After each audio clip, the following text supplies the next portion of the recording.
All right, everybody. I am your enthusiast, Pierre Hui, aka Mr. P. The P is for patience. Today, I am giving you 14 more reasons to see Sinners. All right, no spoilers. This is for my people that have not seen it yet. This is for the people that are interested or on the fence. I mean, the hype is real. If you need hype to go see the movie, all right, this will get you over the hump, though. Okay, I'm gonna make this one very, very short. Be sure to like, comment, subscribe. The New Method at The New Method on all social media platforms, all that good stuff. Okay, we are talking in reference to Ryan Coogler's Sinners, and I'm gonna give y'all 14 reasons. All right, number one, first of all, it is a genre fusion and it does have purpose. Okay, you have directors that will put something together just to be putting something together, just to try it, just to explore an idea, something like that. No, this one is very intentional. Ryan Coogler has been directing for years now. He is a seasoned director. He has a seasoned cast. Trust me when I tell you. All right. So his directorial style is getting a lot of love, but a lot of people are just now catching on to it that, you know, he's beyond. Everybody has known him as the guy that did Creed and Black Panther, right? They know him for Fruitvale Station, things like that, but the biggest one that they know him for is Creed, Black Panther, right? But his style has always been what we've known it to be if you've been watching his movies over the past decade plus, right? It's bold, it's layered, it's very, very intentional, and he goes even further with this, even though this is kind of considered like a supernatural thriller type of film, okay? All right, so he blends Southern Gothic horror, which we talked about, crime drama, supernatural thriller into a single cohesive narrative, right? That's not very easy to do. A lot of people think directing and putting stories together and all this stuff is very easy.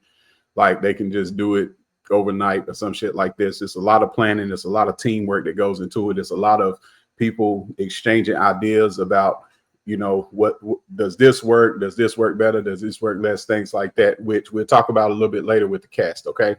Is as referenced by how he interacts with his cast. Okay.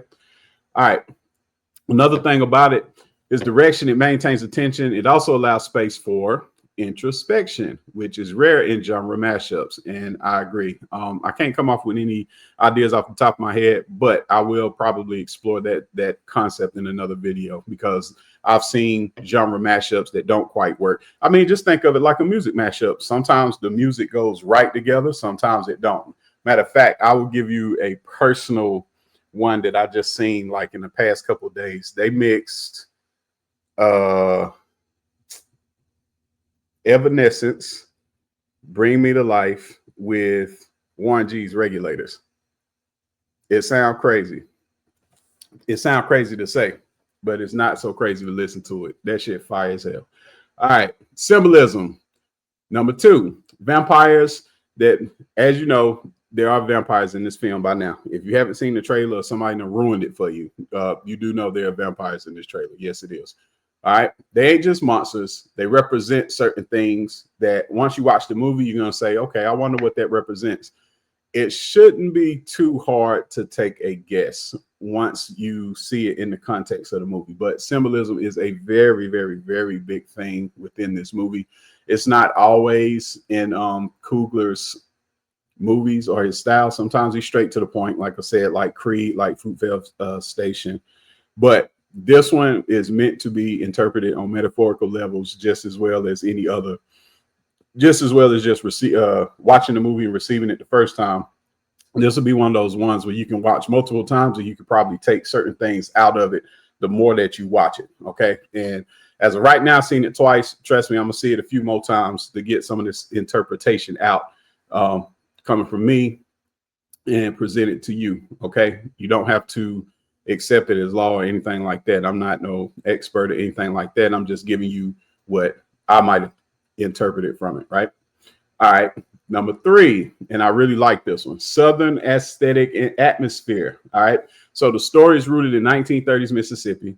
You got like I don't want to call it swampy, but you know, just think all of the things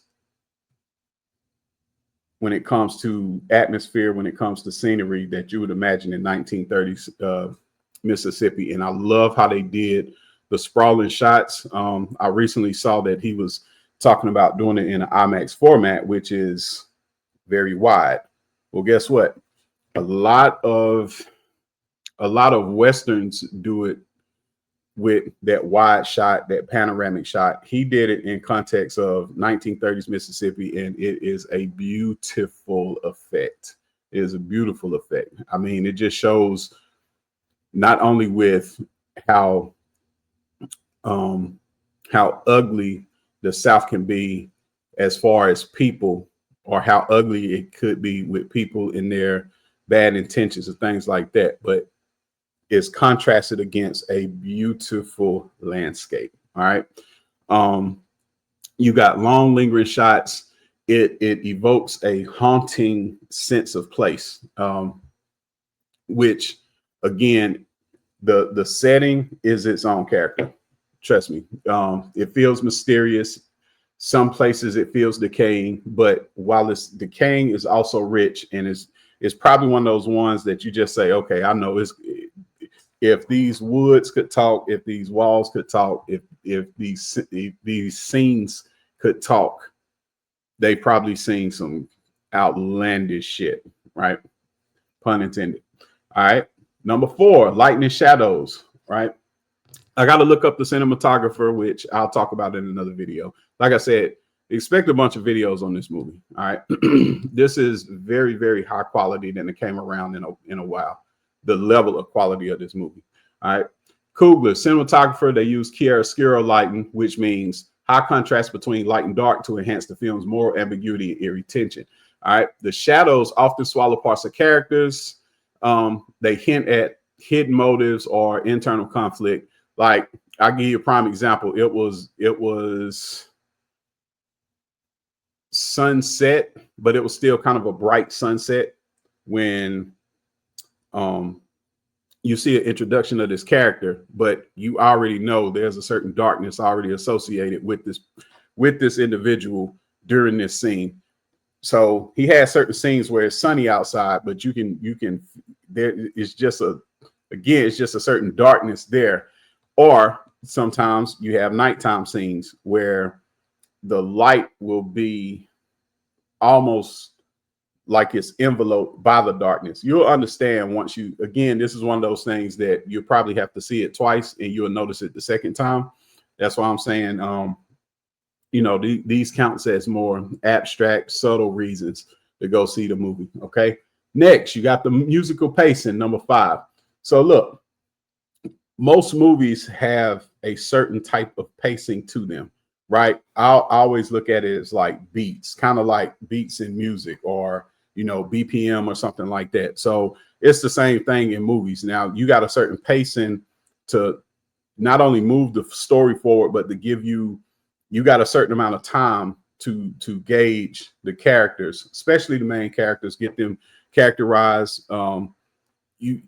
Most movies got a certain runtime, so you got to have within that story, within that framework, a certain amount of time to establish whatever scene, whatever act, whatever you're trying to establish. You only got a certain amount of time. So most directors break that down with pacing. Okay.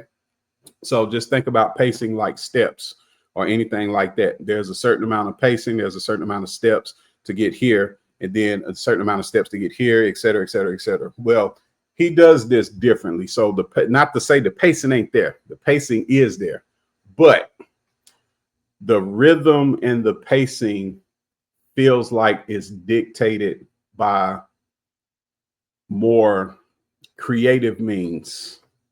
That's how I'm gonna put that. The pacing feels like it is dictated by creative means. So it's not that the pacing ain't there for the characterization and things like that, but you'll notice once things really get moving, it has a certain element that goes with the pacing. I'll let you think about that and figure that out. Okay. Like I said, no spoilers.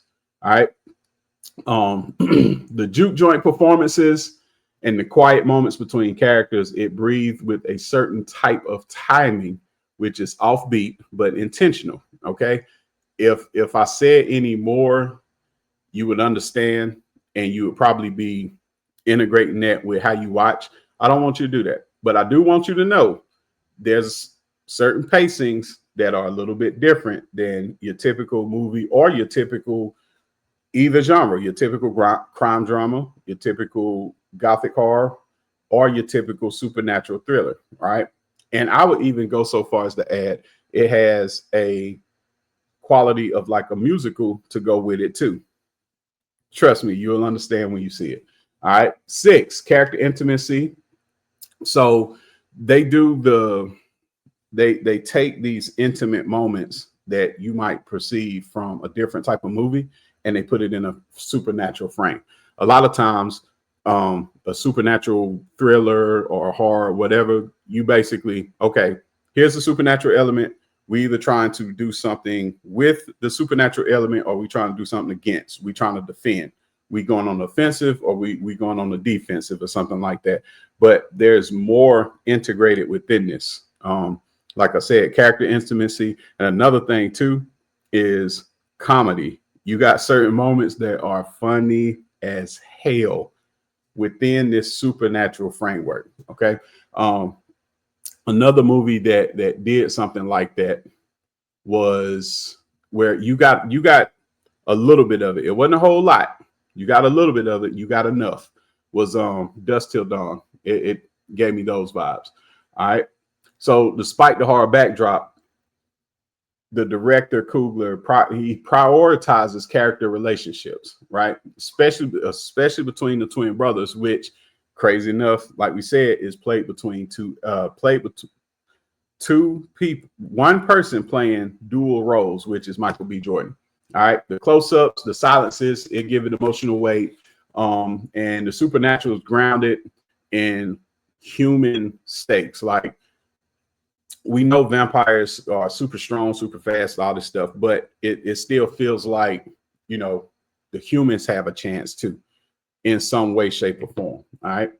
Okay. Number 7, world building. So instead of exposition, the director reveals the lore through visual cues, right? So you got visual cues, you got the dialogue. The dialogue is top tier. Like I said, it's very, very fucking funny most of the time. Or when it's being serious, it's very, very serious. It's very emotional, and it grabs you in an emotional way. Okay. You also have environmental storytelling. Like I said, that goes back to where I was talking about those sprawling landscapes, those big, wide horizons that he shows in Mississippi. He doesn't need a lot to do so. Certain scenes are going to hit a certain way, and you already know it's going to hit a certain way just by seeing the landscape. It's awesome. And I really appreciate that. And I really appreciated his attention to detail with that. Like, it's almost more artistic than it is directorial. All right. 8, signature. So look, Coogler's style typically invokes emotional honesty. Think Fruitvale Station. Think Creed. Think Creed when when Creed got in a fight with the rapper guy. He went to jail, and Stallone, as Rocky comes to see him, and they're having this interplay, you know, and you know, Creed just going crazy. Nobody was there for me, you know, that type of shit. And Rocky is just like, you know, you're just in this position. You're just in this mind state. This is something that you got to get out of. That whole emotional weight of that scene, like, it really, really said a lot. And it also said a lot too. And I'm thinking about Creed when Creed was fighting, he was getting his ass whooped, and then he starts the whole Rocky thing where he's like, all right, I'm about to come back. This is the first Creed I'm talking about, by the way, which the other Creeds got all that stuff too, but you know, I'm just keeping it concise and to the point. So that other scene where he's sitting down and he was just like, I'm just trying to prove to everybody. And he was like, what are you trying to prove to everybody, kid? And he was like, that I'm not a mistake. That's what we mean by emotional honesty, right? Coogler is known for that throughout all his movies. Black Panther, all of those. When Black Panther is fighting with Killmonger, and he's just like, look, you're about to become the person that you hate. And they had the other one when when Killmonger took the heart-shaped herb and he went to the astral plane or whatever you want to call it, and he was talking with his dad, and he was just like, this is a hopeless situation. That was a lot of emotional honesty, and that's what I mean by that's Coogler's style, right? Political undertones. I'm not the most political guy in the world, so here's the thing about it. I get a sense of it on a general level, but I know there are specific points that he is making politically sometimes, and within the context of this movie, that is just like, okay, if I did a little bit more research, I know I would be rewarded with a little bit more of a sense of understanding of some of the political undertones that he's talking about. All right. And of course, he got strong black leads every time. Just think about his catalog and who stars in his catalog, right? They always are very, very strong black leads. And then, of course, him using Michael B. Jordan once again, you can feel it from the trailer. You can understand that concept from the trailer that this is going to be a strong lead. Even if you didn't know who Michael B. Jordan was, which all of us do. But let's say, you was from a foreign country and you had never heard of him. You'd never seen any of these types of movies or anything like that.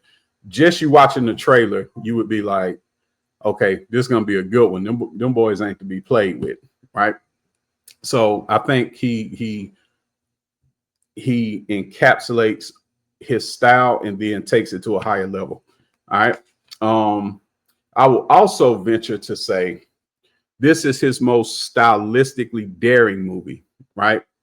So usually directors do that when they feel comfortable, when they're in a position where they're like, okay, look, everything's where it need to be. I can get the budget or the money to do this project. I got the full creative freedom to do this project. As my team is in a position, they can do what they need to do. Everybody is all in on elevating this project. You get that feeling. So hopefully he stays in the pocket with that shit and don't pull a Zack Snyder. Yeah, I threw that shade. I said it. I meant it. Damn it. Fuck that. Next, duality, contrast, right? There's a very consistent theme of duality, as noticed already by the twin brothers. It's mirrored in the visual contrast. So you got visual contrast where they do that. Of course, like we talked about the chiaroscuro effect, you got light and shadow. You got the juke joint, the interior of the juke joint versus the outside of the juke joint. You got some of the other scenery where you'll have, this beautiful symmetrical area, but then you'll have, the chain gang out there. Like is the contrast, damn near every scene got a certain contrast that you're not thinking about the first time that you see it, but you will the second time because you will watch this the second time. Okay. The decaying rural landscape, same thing. So you got certain things. I always love, especially like Southern Gothic, where they'll have, these elegant buildings, but they'll be decayed, right? It'll be like, yeah, nobody's been in that fucking mansion for like 20 years and it's decayed, but the architecture or the structure of it just is outstanding. And then it's got like trees and shrubs and bushes and shit growing around it. I think that's really cool. All right. And just to go a little bit deeper with that, you still got that contrast of internal conflict, right? So you got things dealing with the soul. You got things dealing with, for lack of a better word, fame, but not in the way that I would explain fame to you, not the adoration of the people type fame, but being recognized by a lot of people. There's a slight subtle difference in that and in the definition as I'm using it when we're talking about the contrast. All right. Next, actor-centric framing. All right. So you got a bunch of good close-ups. I love close-ups when they're used in a very good way. Um, it's like I said, strong dialogue here. So the close-ups are intentional, et cetera, right? The interplay in the dialogue between Smoke and Stack is just dope as shit. Okay, this is one actor playing two personalities, and both of them have their different personalities that you'll see, right? And of course, like I said, he trusts the cast. He allows the performances to carry the tension rather than over relying on any type of cuts, any type of effects, anything like that, because there is, some element of what I guess we call makeup, CGI, special effects, all that stuff. There is that element there, but it's just there to add and enhance to what's already there, which is a lot. Okay, I gotta go, you guys. We'll just do a part 2 of this because I want to finish my points and I want to talk more to the people that haven't seen the movie yet. Again, this is 14 more reasons to see Sinners, no spoilers. We got to about, I think, like 9 or 10. I'm gonna give you 4 more in part 2. All right, I will see you soon. I'm your enthusiast, multimedia enthusiast, Pierre Hui, aka Mr. P. Be sure to like, comment, subscribe, turn your notifications on because we are going to be talking about a lot of TV. So get ready. Peace.